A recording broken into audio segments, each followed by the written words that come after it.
The biggest question YouTube channel owners ask is how to join YouTube's incredibly lucrative partner program, where they pay you a king's ransom for views you generate. At least $10 to hundreds per every 1,000 views. Content marketing is how you get there. Outsourcing is very popular for successful online businesses. In some cases, outsourcing is a necessity for your business especially. If scaling your online concern is a high priority for you, doing things that you're not highly skilled in sometimes requires you to invest in a professional who is highly proficient in that area you're lacking, or may be too busy to divide your attention to address. So, not having a good VA professional could even be a symptom of why your business is sputtering along versus effortless scalability and growth. There are VA professionals that mainly focus on marketing digitally on social media, a vital cog in an online business, or a lead gen website, or funnel. If you stay tuned till the end of this video, you'll learn how to get this amazing service called social media payouts for your business.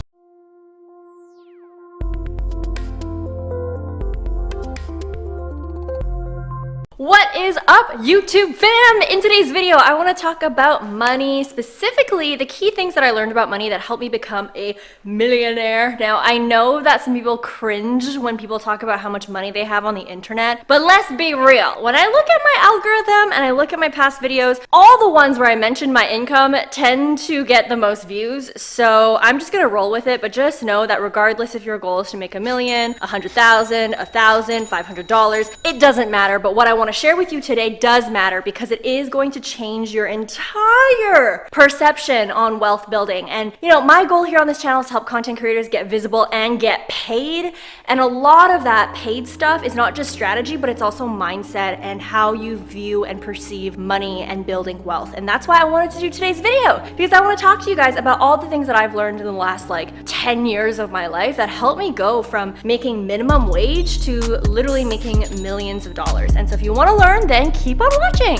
All right, friends, welcome to my crib. Let's talk about the first thing that I learned about building wealth and income, and that is passive income takes a ton of work up front. I don't think a lot of people realize this. Everyone throws the word passive income out like, you know, it's just some buzzword that is going to unlock all these streams of revenue for yourself. There's so many videos on the internet that talk about passive income streams, and it leads you to think that you can just press a few buttons and all of a sudden you're gonna make $100,000, $10,000, $5,000 passively per month. Now, I have been very blessed to make passive income. I make anywhere between $100,000 to $200,000 a month passively, but I don't think a lot of people realize that it took me years to build up that revenue stream so that it didn't require me to constantly work in order to get that income. All right, so let me give you an example. You could say that I make passive income on YouTube. If I decide not to post any videos, I will still make money. Google will still send me a check every single month for around $5,000, which is unreal. But we tend to forget that it took me a long time to actually build up my channel and get monetized in the first place. And it took a lot of video creation to create videos that can make income on its own, because now it's getting picked up by the algorithm and now it's being ranked on search. So YouTube is a passive income source that I have, but it took a while to build up that one stream of revenue. The same thing applies for fancy things like affiliate marketing. I make anywhere between $5,000 to $10,000 a month passively through affiliate links, but it took me a damn long time to get the traffic and get that consistent traffic in order to even make that amount. It took a lot of years of building up my brand, building up the traffic streams, building up my social media platforms, building up my website, getting the SEO right. You know, it takes a lot of time to build those things up so that it prepared me better for the future in order to even make that income stream in the first place. Another thing is my online course, the Boss Gram Academy. It's a program, and you know, I make steady income every single month from it, 6 figures per month in fact, but it took me a few years to even build up this program. It didn't start with a course. It actually started with me working with one-on-one clients first, me trading my time for money, actually working with clients individually, personally, so that I understood what my zone of genius was, what I was good at, what I wasn't good at, if people were even getting results, what is the process that I want to take people through, what is the niche, all those things. And then once I got really clear on that just from working with one-on-one clients, I then packaged everything I knew into this course. Then once I made enough money, I then put it on this autopilot sales machine where now I use email marketing and I have these funnels and I have all these things that actually sell this program behind the scenes in my sleep. Yada, yada, yada. Things that you guys probably learned or watched on YouTube with other people telling you how to make passive income. But it took me like a year to build that up. I was working with one-on-one clients first. And so I think that it's so important to remember that when you're thinking about wealth, is that wealth takes time to build and it takes a lot of effort up front. It takes a lot of commitment, persistence, work, and potentially trading time for money for the first few months, first few years in order to build a better future for yourself. You're really planting the seeds of tomorrow today.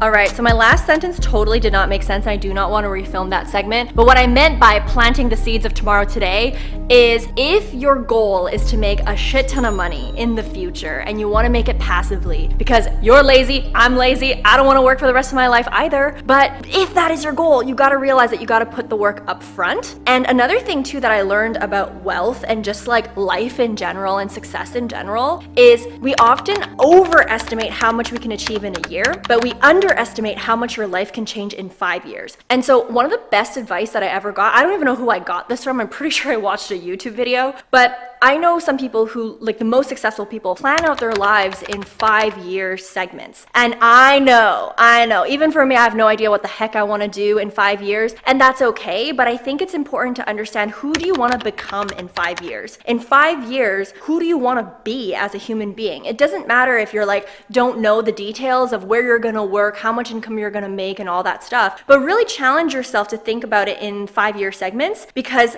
that 5 years, you can plant so many dang seeds in order for you to get as close as possible to who you want to become in 5 years. There is an amazing quote by James Clear, and he wrote the book Atomic Habits. And he says that success is not defined by the goals that you set. What he means by that is when you actually think about Olympians, people who go to the Olympics, all of those people have the goal to win. If you're thinking about candidates who apply for a job, all of those candidates obviously want the job. Everyone has the same goal. Just like you and me, we all have the goal where we want to make a lot of money with the least amount of work, retire young, and do all these things. Everyone has that goal, okay? Nobody is waking up saying they don't want that. But what's most important is the action that you take today, tomorrow, the next day, the following day, whatever it is, to actually get closer to that person that you want to become. And I think that's one of the best advices, best, inspirational quotes that I ever read that really helped me understand how to quantum leap my life and how I can be in control of that.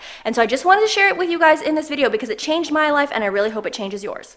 Also, if you are someone who is really interested in learning about my journey of how I went from being a broke-ass minimum wage content creator to suddenly having this incredible life, this incredible audience, you actually being able to find my videos is such a blessing. If you want to know how I did that, then make sure you click the link in my description box below. I used to be a content creator that was so burnt out, giving so much free value away, until I found a way to sign paid clients at the one-on-one level to start. In this training, I'm not only going to share how I did that, I'm also going to share some updated content strategies as well to attract your ideal followers and also turn them into paid clients, as well as other things like creating a social media sales funnel, all those different things to help you monetize the amazing content that you're already creating. So if you want me to help you plant those seeds for yourself, so in the next few years you're able to reap the benefits like I did, then make sure you click the link in my description box below, because I would love to see you at this training. Anyways, let's go back right into the video. All right, friends, what did we learn so far? We learned that passive income is not as passive as we think it is, and a lot of people on the internet are misleading us, but that's okay, because you watch this video and you know that the elbow grease of getting passive income is well worth it. You just need to know what you need to do today and who you need to become in order to get to where you want to go. Check, we talked about that. Now, the next thing I want to talk about is really kind of like shortcutting your learning by sharing some of the top moments in my life, the top ideas that I got that helped me completely shift the way that I saw myself, other people, my life, wealth, business, career, everything. And it all came from reading, honestly. And I know, like you might not be an avid reader. For me, if anything, I'm turning 28 soon, and I've probably only read like 15 books in full in my entire life. You know, I'm not the best reader either, but every time I've read something, it has changed my life. And I want to share with you guys my top 5 books, or maybe 6, I don't know, it's like 5 to 6 books that changed the game for me. But beyond that, I want to share with you guys one idea from each book that I took away from that helped me completely shift my attitude, shift the way that I showed up, and the way that I saw what was possible for my life. And so let me share with you those 6 ideas and those 6 books that changed the game for me. All right, book rapid fire time. This book right here, The Slight Edge, it completely changed my life. I read it earlier on when I was in college/university, if you're Canadian, and this book taught me the concept of how little actions add up over time and compound into big results. This book helped me get fit. It helped me get my grades up. It helped me get the career that I wanted. And the reason why is because it helped me break down my big audacious goals into small, bite-sized, actionable things that I could do every day. And because I knew the importance of this, I was able to be super consistent. So this is a really easy read, and it really completely changed my life in terms of consistency and discipline. All right, the second book that I have is this one right here, How to Win Friends and Influence People. Not gonna lie, the text is a little bit heavy. It's not super easy to read, but it taught me so much. I think I read this book in high school, in my senior year, and it changed the entire game for me in terms of how I communicate with other people and seeing things from other people's perspectives and always thinking about other people's interests. I used to operate my life in thinking of what's in it for me, what's in it for me. This book helped me understand to think about what's in it for other people.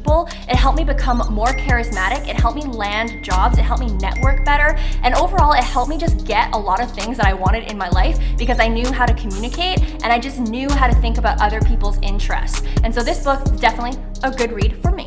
All right, the third book that I have, and yes, I am bouncing around my house to keep this video engaging for you guys, but the third book that I have is The Almanac of Naval Ravikant. I have mentioned it many times in these types of videos that I've done, but basically the main idea that I got from this book is that there are 4 different ways to build wealth. The 2 more traditional ways to build wealth is through capital and through labor. So capital meaning that maybe you inherited money or maybe you just have a lot of money to spend that you can invest. That is one way to build your wealth. The second way to build wealth is through labor. Maybe you have staff, maybe you have employees, people who are willing to work for you, maybe you have workers under you, whatever else. And then the 2 other ways are newer ways that a lot of the billionaires and a lot of the millionaires today are making money. And that is media, meaning that people like me were able to actually build brands for ourselves and own the media that we create. People like Joe Rogan, Tim Ferriss, myself, you know, we built our wealth through having media and having a brand and being able to productize our knowledge with that brand. And then the other way is code. A lot of people like Mark Zuckerberg, Elon Musk, Jeff Bezos, whatever else, you know, they really tapped into the tech space and they were able to build a lot of wealth through creating code. And the great thing is that I learned from this book is that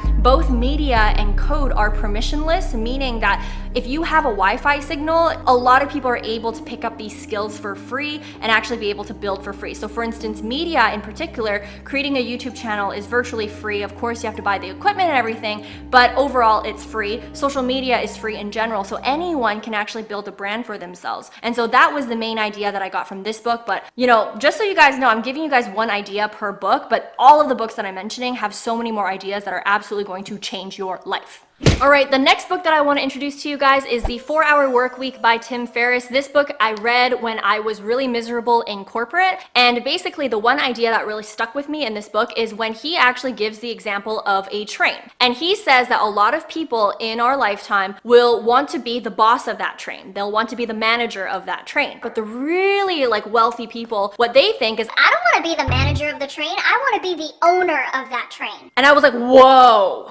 Oh my gosh, that is game changing. Like, it was such a game changing concept for me because I never really thought of being an owner. I always thought about being a boss, being a manager, being a VP, being a CEO. But he's so right, where I was like, whoa, I don't want to just like be an employee for someone else, or I just don't want to be someone who's like the conductor of the train and being the manager of that train. I want to be the owner of that train. Heck, I want to be the owner of multiple trains. And that's what really got me thinking about entrepreneurship, and it really got me to think bigger beyond just working for someone else or working within a company. Now, of course, if you are someone who wants to work within a company, there is a lot of great benefits to that too. But for me at the time when I was miserable in corporate, that was like the one line in that book that was just like chef's kiss for me. And it just changed my entire perspective on my career and what I wanted to do in my life and who I wanted to become.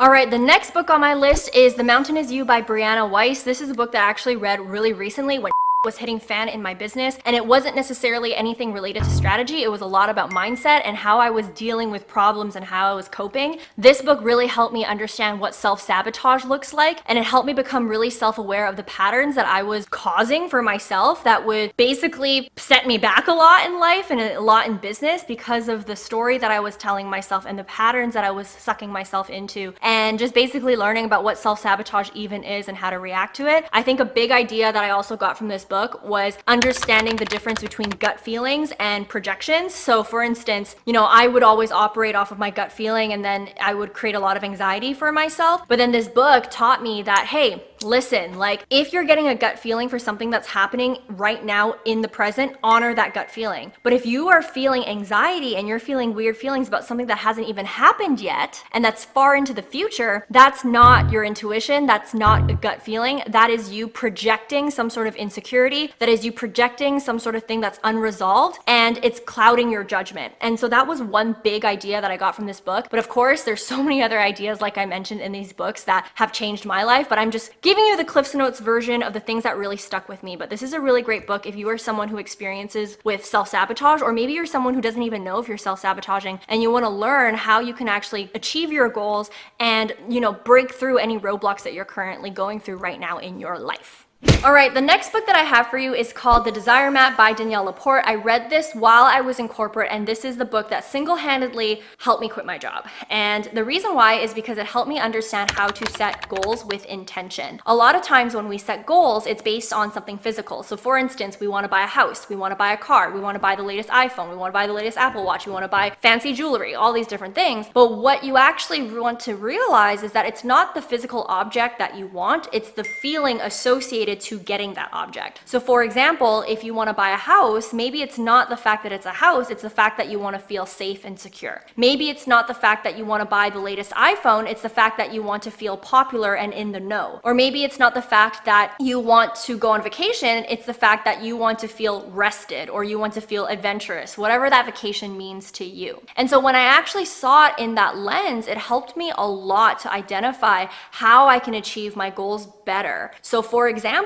I realized that how I want to feel in my life is I want to feel purposeful, I want to feel limitless, and I wanted to feel appreciated, and I wanted to feel loved. And what I realized is that at my corporate job, I wasn't feeling any of those things. I was not feeling purposeful, I was not feeling limitless, I was not feeling appreciated, and it really helped me understand that that job was not right for me. And I think that this book is really helpful because when you think about, instead of chasing objects or chasing a feeling, and that goal is the feeling that you want, you become a lot flexible in how you achieve that goal. Now, for example, one of my goals at the time was I wanted to feel purposeful in my day-to-day. And I realized that at my corporate job, I was not feeling purposeful. So how do I feel purposeful? Okay, I quit my job and I decided that I wanted to be a content creator. Now, obviously being a content creator, yes, I felt like I was in purpose, but I was also broke as and so I decided to become a coffee barista. And by being a coffee barista, making minimum wage, of course it was not ideal,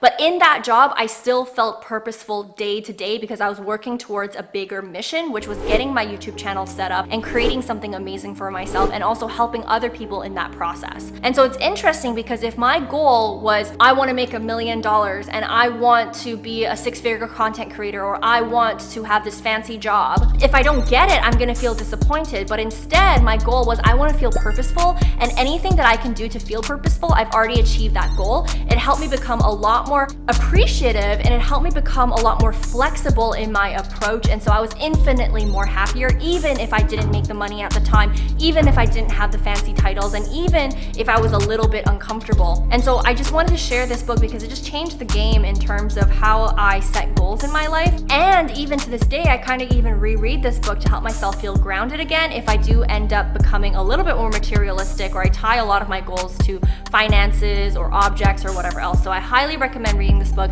if you are someone who is struggling to find your purpose and struggling to figure out how to set goals with intention. Now, so far in this video, I've shared a lot of ideas that have personally shifted the way that I think, my life in general, and have helped me quantum leap like crazy. So if you got to this point of the video, I would love to know how invested you are in your learning. So comment in the comment section below, quantum leap, so that I know you got to this point in the video and that you have absorbed all the information that I've been sharing with you so far. Not to mention, one last thing that I want to talk about is that there's a huge misconception out there that in order to build wealth, you need to invest. You need to do passive income, you need to invest in real estate, you need to start a business, you need to do all these things, buy crypto, whatever else. But the truth is that the best investment that you can make in order to get a lot of wealth for yourself is investing in you. Upskilling your skills and acquiring more knowledge. The more invaluable you are as a human being with your knowledge and your skills, the more opportunities that are going to come to you. For instance, if you work at a company and if you acquire a lot of skills that the company is going to rely on you for, you're able to get way more money at that company, and you're able to use that as leverage to go to another company and ask for more pay. If you are someone who doesn't want to work for a company, well, guess what? Those skills are going to be incredibly invaluable to turn into a service, turn into a business, or whatever you decide to do with those skills and those knowledge that you have acquired. One of the best things that I ever did in my life was investing in myself, whether that was reading the books that I mentioned, listening to podcasts, watching YouTube videos like this one, going a step further, investing in mentors, investing in courses, going to free trainings like this one, where I'm personally going to help you upskill in terms of social media, making money online, and signing clients. So make sure you click the link in my description box to attend this training. But anyways, I've personally done all of these things, and that led me to this point, and I am not stopping. Learning does not stop after you've graduated school. Learning does not stop after you have achieved a big milestone. You have to keep going, because what you have to realize is that every single year, the market will always change. Technology will change. Trends will change, and if you stay stagnant, you will get left behind. And this is not meant to scare anyone, and you do not have to always be learning every single day, but just keep it in mind to not stay complacent. Very similar to putting all of your money in a checking account and you not doing anything with it. You're not growing it, you're not investing it, you're not using it strategically. What's going to happen is that year over year, there's going to be inflation, there's going to be cost of living that rises up, and that pool of money is only going to be less valuable over time. The same thing is going to happen to you. A lot can change, and you want to evolve with the times, and you always want to open your mind to new perspectives. And so that is the biggest advice that I have for you. I really hope that you guys enjoyed this video, and again, comment the keyword quantum leap in the comment section so I know you got to this point. As always, guys, I really appreciate you guys watching this video. I hope you guys had fun leveling up with me and learning my personal ideas that have completely transformed my life. If you like this video, you'll also like these two videos that I have right here as well. And also, do not forget to attend that free training that I'm mentioning, because I am going live for a limited time only. Link is in the description box below. I appreciate you guys, and I will see you in the next video. Bye, guys!